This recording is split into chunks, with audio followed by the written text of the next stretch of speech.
अल्लाह ताला की तरफ से हम पर ये जो मुसीबतें आ रही है, हम देख रहे हैं कि आज हमारे साथ ये परेशानियां, ये मुसीबतें, ये जुल्म और ये तरह तरह के की रुकावटें ये क्यों आ रही है?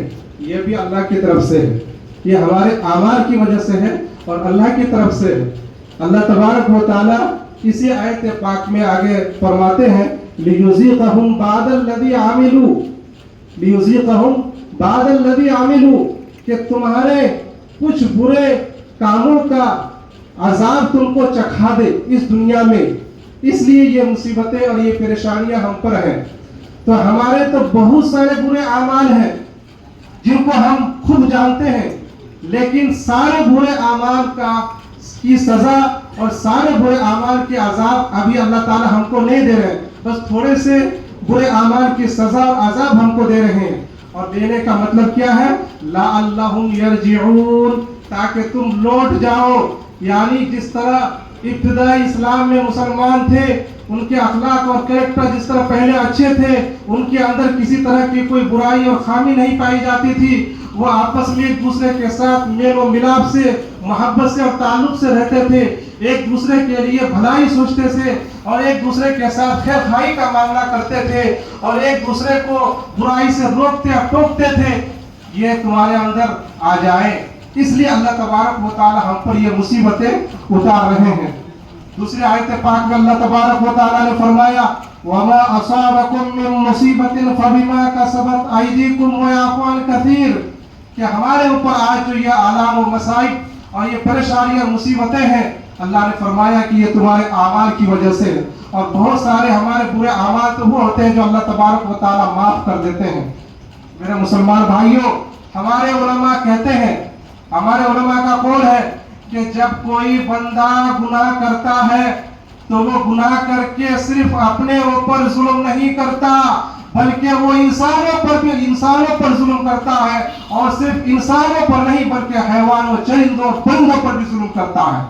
जब कोई बंदा दुनिया में गुनाह करता है तो वो गुनाह करने वाला जालिम है, अपने ऊपर जुल्म सिर्फ नहीं करता बल्कि पूरी दुनिया के लोगों पर, जानवरों पर, परिंदों पर भी वो जुल्म करता है। एक साहब को कहते हुए सुना हजरत अबू हुरैरा ने कि वो साहब, वो शख्स कह रहा था कि जब कोई गुनाह करता है तो वो अपना ही नुकसान करता है, जब वो जुल्म करता है तो अपना ही नुकसान करता है। तो हजरत अबू हुरैरा रज़ी अल्लाह तआला अन्हु ने फरमाया कि ऐसा हरगिज नहीं है, जब वो कोई जुल्म करता है तो उस जुल्म की वजह से जो हुबारा परिंदा होता है वो भी अपने घोंसले में दुबला होकर मर जाता है। तो जुल्म का नतीजा सिर्फ इंसान पर नहीं बल्कि हैवानों पर भी पड़ता है, और ये समंदर और ये जो जमीन और ये हमारी खेतियां हैं, इन सब पर उनका असर पड़ता है, और नतीजा ये आता है कि पूरी दुनिया में तबाही मच जाती है और पूरी दुनिया में फसाद मच जाते हैं। तो मेरे मुसलमान भाइयों, जब ये बात है तो हम सब की जिम्मेदारी है कि हम लोगों को सीधे राह की तरफ ले आए, सीधा रास्ता दिखाए, गुनाहों से बचाए। अल उलमा वरसतुल अंबिया, कि उलमा अंबिया के वारिस होते हैं, कि अंबिया किराम का सिलसिला बंद हो चुका है। आप सल्लल्लाहु अलैहि वसल्लम आखिरी नबी थे, आपके बाद का कोई ना नबी आया है और ना ही आएगा। अब ये नबूवत का काम कौन करेगा? लोगों को राह रास्त की तरफ कौन लाएगा? लोगों की रहनुमाई कौन करेगा? तो आप सल्लल्लाहु अलैहि वसल्लम ने इसको मुतय्यन कर दिया है और वो बता दिया है कि ये काम उलमा का है, और उलमा वरसतुल अंबिया। इसलिए मेरे मुसलमान भाइयों और उलमा किराम, बात बहुत लंबी हो रही है, 5 मिनट का टाइम दिया गया है, 5 मिनट में तो शायद सलाम कलाम में बात पूरी हो जाए।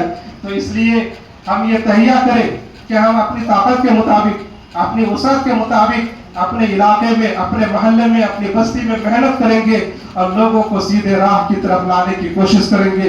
अल्लाह तबारक व तआला से दुआ करें कि अल्लाह तबारक व तआला हमें जो है लोग खुद भी सुधरने और लोगों को भी सुधारने की तौफीक अता फरमाए। हजरत बासकंदी रहमतुल्लाह अलैह जब इस इलाके में आए تو اس کا اثر یہ ہوا کہ اس علاقے میں جو برائیاں تھی وہ ختم ہو گئی, اس علاقے میں جو ایک دوسرے کو قتل کر رہے تھے وہ ختم ہو گیا. تو میرے علماء کرام, آج ہمیں اسی حضرت باسندی کی طرف بننے کی ضرورت ہے. ہم اپنے دلوں کو بھی سنواریں اور دوسرے کے دلوں کو بھی سنواریں اور صحیح لوگوں کو صحیح راستے پر لے آئے. اللہ تبارک و تعالی ہم سب کو کہنے سننے سے زیادہ عمل کرنے کی توفیق عطا فرمائے. وآخر دعوانا الحمدللہ رب العالمین. ماشاء اللہ.